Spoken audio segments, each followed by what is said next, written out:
وَلْتَكُنْ مِنْكُمْ أُمَّةٌ يَدْعُونَ إِلَى الْخَيْرِ وَيَأْمُرُونَ بِالْمَعْرُوفِ وَيَنْهَوْنَ عَنِ الْمُنْكَرِ وَأُولَئِكَ هُمُ الْمُفْلِحُونَ. Assalamualaikum warahmatullahi wabarakatuh. Alhamdulillah wassalatu wassalamu ala Rasulillah wa ba'd. Saudara sekalian cinta Allah Subhanahu wa taala. Ahlan wa sahlan Ramadan. Selamat datang Ramadan. Hari ini kita berada di hari awal-awal Ramadan.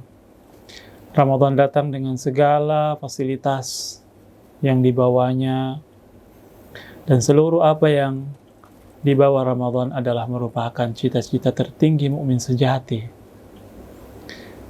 Kita berharap surga tertinggi. Kita berharap pembebasan dari api neraka. Kita berharap bercita-cita dosa-dosa kita diampuni.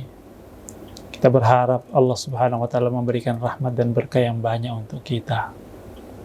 Dan seluruh apa yang menjadi cita-cita kita itu sebagai mukmin sejati, Allah obral di hari-hari Ramadan. Sehingga kita perlu memastikan bahwa kita memasuki Ramadan dengan semangat yang menyala, semangat yang membara, bergelora. Kenapa demikian? Karena Ramadan datang sebagai kesempatan yang luar biasa yang Allah berikan kepada kita ketika Allah menyampaikan usia kita di Ramadan ini, maka itu adalah anugerah yang dahsyat dan besar. Bisa nanti dilihat di video saya sebelumnya, video saya yang berjudul Dahsyatnya Ramadan. Begitu luar biasa fasilitas yang Allah sediakan untuk kita di Ramadan ini. Maka saudara sekalian dicintai Allah Subhanahu wa taala, kalau kita menyadari makna ini, maka yang perlu kita lakukan adalah bahwa kita sejak awal berkomitmen untuk menjamu tamu agung ini dengan sebaik-baiknya. Tamu agung ini adalah tamu yang Allah kirim untuk kita. Dan tamu itu akan memberikan kepada kita fasilitasnya, bonusnya tergantung cara kita menjamunya, cara kita memperlakukannya. Kalau tamu agung ini puas dengan jamuan kita, dengan cara kita memperlakukannya, dengan sambutan kita, maka dia pasti memberikan kepada kita seluruh fasilitasnya secara maksimal. Wal aksu bil aks. Sebaliknya juga begitu. Kalau Ramadan ini datang, lantas kita tidak menyambutnya dengan hangat, dengan kesungguhan, dengan keseriusan, maka Ramadan itu akan pergi dengan kecewa dan kita cuma sekedar mendapatkan hal yang sedikit dari Ramadan. Maka sekalian dicintai Allah Subhanahu wa taala, apa yang mesti kita lakukan untuk menjamu Ramadan ini? Yang pertama, kita bertemu dengan Ramadan dengan seabrek perencanaan. Rencana-rencana kebaikan dan kita komitmen untuk mengeksekusinya. Bahwa semenjak datangnya hilal, terbitnya hilal Ramadan, 1 Ramadan, kita sudah berkomitmen untuk berlari kencang. Tidak menyia-nyiakan sedikit pun detik-detik, menit-menit Ramadan itu dengan hal-hal yang tidak menghasilkan pahala dan kebaikan. Maka kita perlu lebih ketat lagi mengatur waktu-waktu kita. Pastikan bahwa seluruh desahan nafas kita itu menghasilkan pahala dan kebaikan. Fitnah yang sekarang ini banyak menggerus waktu kita adalah smartphone, gadget. Kadang-kadang kita scroll-scroll HP, smartphone kita tidak disadari 10 menit berlalu, 15 menit berlalu, 20 menit, 1 jam, 2 jam. Maka itu yang perlu untuk kita rem diri kita. Kurangi gadget selama itu tidak menghasilkan kebaikan. Kalau itu hal-hal yang cuma sekedar perkara untuk fun, senang-senang, dan seterusnya, yang akhirnya waktu kita berlalu sia-sia. Bahkan kalau perlu, ada aplikasi-aplikasi yang kita skip untuk sementara. Kita uninstall dulu. Ya. Supaya apa? Di Ramadan ini, kata para salafus saleh, judulnya cuma 2 sebenarnya. Innama huwa it'amut ta'am wa tilawatul Qur'an. Di Ramadan ini, amalan andalan yang harus senantiasa ada adalah 2. Baca Quran dan memberi makan, berbagi. Jadi, mindset kita perlu bangun. Mindsetnya bagaimana? Ya, kalau di sebelum Ramadan ini sedikit-sedikit buka HP, sedikit-sedikit buka gadget, maka di Ramadan ini mindset kita adalah sedikit-sedikit kita buka Quran. Dan saya menyarankan mushaf kita itu, yang kita pakai untuk wirid tilawah kita itu adalah Al-Quran, mushaf, bukan smartphone, bukan gadget. Kenapa? Karena gadget itu banyak godaannya. Ya, kalau ekstrimnya saya katakan itu banyak setannya. Ya, kita mau tilawah, tiba-tiba terinspirasi ada notifikasi masuk, ya kita buka lagi notifikasi itu. Kita scroll lagi berita, kita scroll lagi hal-hal yang lain. Akhirnya waktu terbuang percuma. Nah, ini yang harus menjadi komitmen kita di awal Ramadan ini. Kita ingin memproduktifkan waktu-waktu kita.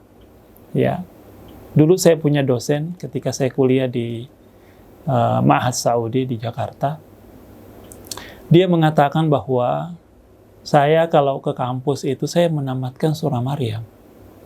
Saya menamatkan surah Al-Anfal.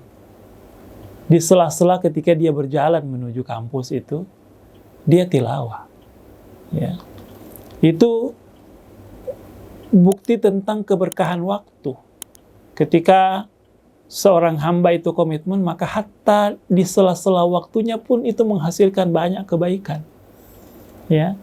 Banyak orang ketika dia antri, ketika dia di jalan, ya pikirannya meleng aja. Ya. Dia tidak konsen pada hal-hal yang menghasilkan pahala dan kebaikan.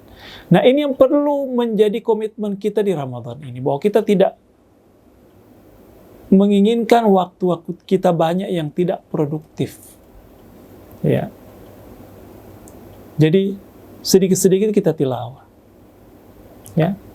Habis kita beraktivitas, aktivitas yang sifatnya pekerjaan, kewajiban kita, tilawah lagi. Habis itu tilawah lagi. Habis itu tilawah lagi. Innama huwa tilawatul Quran wa it'amut ta'am. Kita juga yang kedua, kita perlu berpikir tentang bagaimana semangat berbagi itu kita dengungkan, kita kuatkan di Ramadan ini. Siapa orang yang kita ingin bantu? Semangat kita untuk memberi makan orang, buat kue, membeli kue, bawa ke masjid, ya. Semangat silaturahim. Itu semuanya Allah Subhanahu wa Ta'ala suasanakan Ramadan itu dengan secara dahsyat. Ya, yang perlu untuk kita sambut dengan komitmen yang tinggi. Saudara sekalian, Allah Subhanahu wa Ta'ala. Yang kedua, kalau Ramadan kita mau maksimal, hadirkan perasaan di jiwa kita, di hati kita. Boleh jadi ini Ramadanku yang terakhir. Boleh jadi saya tidak bertemu lagi dengan Ramadan tahun yang akan datang. Maka mumpung Ramadan ini ada di genggaman kita, ada di tangan kita, udaranya kita hirup, suasananya kita nikmati, maka motivasilah diri kita untuk memaksimalkannya dengan rasa bahwa jangan-jangan ini adalah akhir Ramadan yang Allah berikan kepada aku. Dan begitulah memang hakikatnya. Ya. Kita tidak bisa memastikan usia kita sampai kapan. Itu semuanya adalah rahasia langit. Maka perlu untuk kita menghadirkan makna itu sehingga semangat kita menyala, semangat kita bergelora, semangat kita terus kuat dalam diri kita untuk berlari kencang, menghabiskan hari-hari Ramadan ini dengan secara maksimal. Kemudian berikutnya, saudara sekalian Allah Subhanahu wa Ta'ala, apa perencanaan kita di Ramadan ini?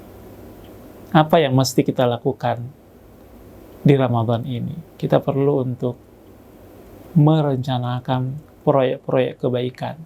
Ya. Ibadah puasa bisa kita dapatkan pahalanya 30 hari, 29 hari. Tapi bisa lebih dari itu. Bisa 500 puasa, bisa 1000 puasa. Pahala puasa kita dapatkan. Tergantung berapa banyak orang yang kita beri makan. Ya. Pun sama juga kalau dalam perenungan kita mendapatkan fakta bahwa masih banyak kekurangan dalam diri saya. Saya ini orangnya pelit umpamanya. Ramadan ini bisa menggerus kepelitan kita itu dengan memaksa diri kita, membiasakan diri kita untuk lebih banyak bersedekah. Lebih banyak merasakan empati terhadap penderitaan orang lain. Ya. Kalau kita merasa bahwa kekurangan saya itu saya masih temperamental, tidak bisa mengendalikan emosi. Coba kita programkan di Ramadan ini, 30 hari, saya tidak akan pernah marah. Ya, saya akan mengendalikan emosi saya.